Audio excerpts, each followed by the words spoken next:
isang mundo ng sports kung saan nangingibabaw ang mga higanting bansa, isang Pilipina ang tahimik ngunit buong tapang na umuukit ng pangalan.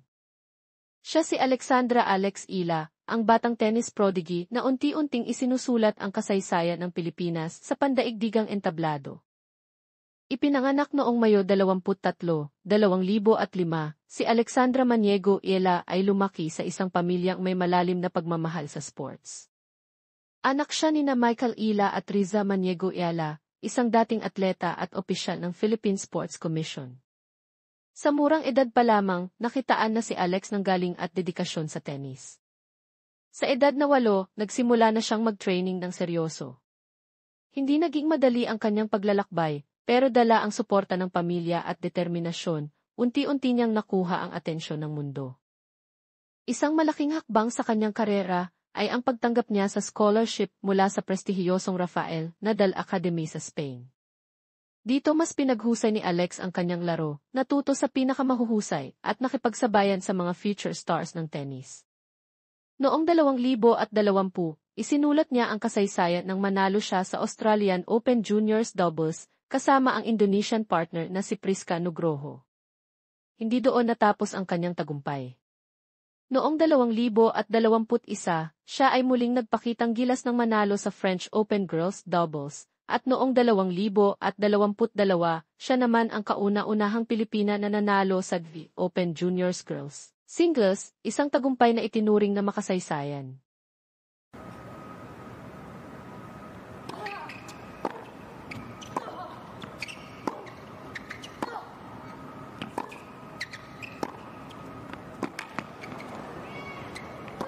I think that will be a key shot for Ayala, that backhand up the line, because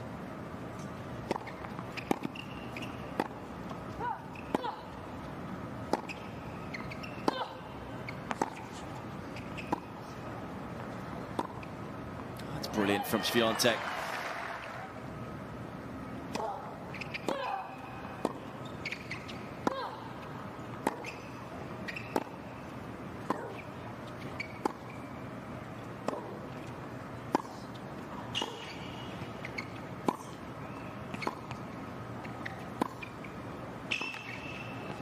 This is why there's so much excitement around Alexandra Ayala.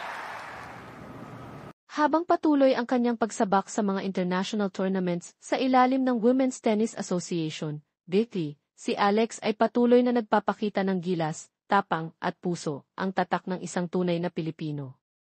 Hindi lamang siya isang inspirasyon sa mundo ng sports, kundi maging sa mga kabataang nangangarap na maabot ang kanilang pangarap sa kabila ng mga limitasyon.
Para kay Alex, ang bawat laban ay hindi lang para sa kanyang sarili, kundi para sa bayan. Bitbit niya sa bawat serve at swing ang pangalan ng Pilipinas, isang paalala na ang tagumpay ay posible para sa kahit sinong Pilipino, basta't may tiyaga, disiplina, at paniniwala sa sarili. Si Alexandra Ila, ang batang bituin na patuloy na nagliliwanag. Ang kanyang kwento ay hindi pa tapos, sa katunayan, ito ay nagsisimula pa lamang.